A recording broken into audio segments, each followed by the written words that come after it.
okay doon. Successful po ng pag-file po tayo ng motion for reconsideration. Ito po yung receiving copy natin. Hinapin natin dito kung bakit dapat consider na natural born of Joey. Naman po sa tingin ko yung action na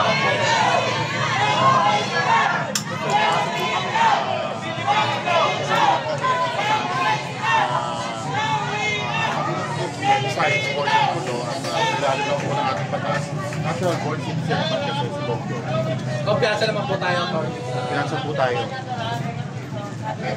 Kung merits lang tayo, panalo tayo. Suportado tayo ng batas, mga saligang batas natin at saka jurisprudence ng Supreme Court nagsalita na. Hindi naman ito bagong, kaya nga sabi ng Attorney Edward, hindi ito bagong issue. Nag-decided na ito before. So, kumpiyansa kami na magiging tatama ng COMELEC yung kanilang naunang desisyon. Kumbaga yung mga documents po na pinadala natin sa court natin po, ito po yung ginawa po natin ngayon. Attorney, pakilinaw naman po, etong ngayon po, sino po talagang officially congressman, current po ngayon? So ngayon po, hanggang alas 12 ng tanghali ng June 30, 2025, ang congressman po talaga ay si Kong Benny Abante dahil siya naman po ang na-elect ng 2020. No? Pero, pagtuktok po ng alas 12 ng tanghali ng June 13, 2025, 12:01, si Kong Joey Uy na po ang magiging congressman. No? Maliban na lamang kung pag-desisyon po agad ng COMELEC na ibasura ang ating motion for reconsideration. Pero kung wala pong mangyayaring ganon, si Kong Joey Uy po ay magiging congressman na pagdating ng June 30, 12:01. At patanong ko lang rin po si Councilor Christian Uy, ano pong masasabi niyo sa mga supporters ni Kong Uy po? Nagpapasalamat po sa mga pinakita pong suporta through online at saka dumalo pa po ngayon despite the bad weather sa pagpapile po ng ating NRM. Attorney, nakapag-file na po tayo ng motion for reconsideration. Mga ilang ano po to, working days para ma-aprobahan po? Nakasalalay po yan sa COMELEC kung kailan po nila ito didesisyonan. No? By the way, gusto ko lang po linawin yung sinabi ko kanina na kung sakali na hindi tayo paboran ng COMELEC ay hindi magiging congressman si Kong Joey Uy. Hindi po pala ganoon sapagkat tayo ay maaari pang dumulog pa sa ating kataas-taasang hukuman. No? So pag po nag-decide ng COMELEC and bank po ay maaari pa natin yapila sa Supreme Court natin. So may power pa rin po ba ang COMELEC right after matapos po ang June 30 po? Sa amin pong palagay ay wala na pong mapangyarihan pa ang COMELEC na dinggin o desisyonan ang kaso na ito kapag lumagpas na ang 12:01 ng June 30 sapagkat paliwanag naman po na nakalagay sa ating saligang batas na ang ganito mga usapin ay dapat na sinasampa sa House of Representatives Electoral Tribunal o HRET, no? Pagsapit ng June 30 onward. So considered po talaga na si Kong Uy, pagtapos po ng June 30, na si Kong Uy ang magiging congressman? Opo.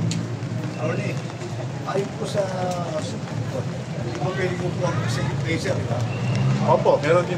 Sinama po namin yon sa ating motion for reconsideration na ang second placer ay hindi maaaring maupo dahil wala po itong basihan sa batas. Alam po ninyo kasi kapag tayo ay nag-i-eleksyon, bukod sa pagpili ng napupusuan natin na kinatawan, ang pagboto sa isang tao ay nangangahulugan din na nire-reject ang katunggali ng tao na iyon. So, yung mga hindi bumoto doon, ibig sabihin, nire-reject nila yung hindi pinalag na kandidato. Tama, ano po ba ang matibay na ebidensya, mabigat na ebidensya dito na nagko-complain doon sa ating respondent? So ngayon po, hindi ko alam kung ano ang kanilang mabigat na ebidensya. No? Sapagkat malinaw naman po, unang-una po sa procedure. ang nangyari po kasi dito ay dineclare na void o cancel ng COC ni Kong Joey Boy. Pero alam niyo po, yung mga ganyang kaso, dapat po yan ay na-file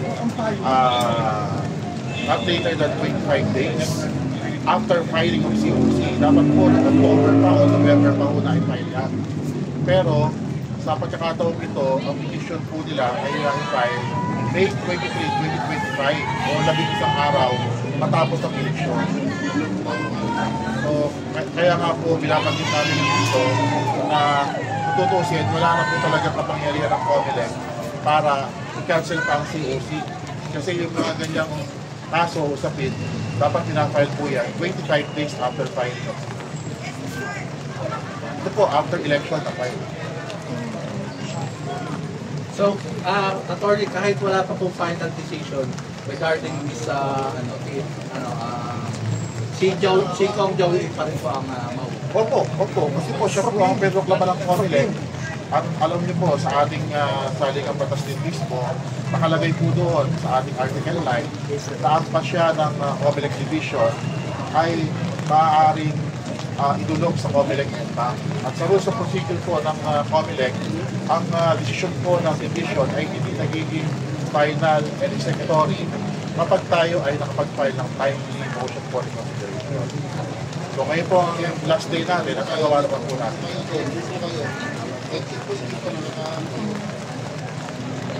Siguro tulungan niyo po kami na ipaliwanag sa taong bayan sapagkat ang sinasabi po kasi ng ating katunggali na dapat i-limit natin ang pagtingin sa 1935 Constitution para ma-determine kung natural born Filipino citizen pa si Kong Joey.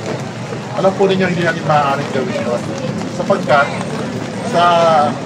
tayo po ngayon ay nasa ilalim na ng 1987 Constitution at meron pong provision ang 1987 Constitution na ginawa para sa mga ipinanganak under the 1935 Constitution. At ano po ang ibig sabihin doon? Sa ating pong 1987 Constitution, nakalagay po doon na yung mga Pilipino na pinanganak na Pilipino ang ina, pero foreigner ang tatay o Chinese, sila ay maaari mag-elect ng Philippine citizenship. Sa ilalim po ng ating 1987 Constitution, kapag po nag-elect ng Philippine citizenship, ay considered na natural born ang tao na ito. Nakapag-elect po ba ng Philippine citizenship si Kong Joey? Opo. Sapagkat sa katulad po ni Kong Joey, no, na naturalize ang kanyang ama kung siya ay minor, sinabi po ng ating Korte Suprema sa maraming kaso na kapag ganyan ang sitwasyon, hindi kinakailangan ng formal election. Pwede ang formal election. Ginagawa po yan sa pamamagitan ng pagkaparehistro bilang botante o pagtakbo sa halalan. Eh si Kong Joey po, silang beses na siyang tumakbo sa halalan, nagparehistro naman po siya bilang botante. At dito rin po siya nag-aral sa Pilipinas, dito siya sa Pilipinas. Yan po ay formal election na nagawa naman po niya. No? Kaya po, kapag po sa sinasabi ng ating Constitution na yung mga nag-elect ng Philippine citizenship ay deep natural born Filipino. Alam mo po ba, Tony, pininiwalaan ba ng COMELEC talaga yung the voice of the people is the voice of God? Ito po, yan po ay, yan pong ang Latin na term po niya ay Vox Dei. Kung hindi ako nagkakamali, yan po ay nasa logo mismo ng COMELEC. Hindi naman pali! So, Joey tayo! Kong Joey! Kong Joey! Kong Joey! Kong Joey!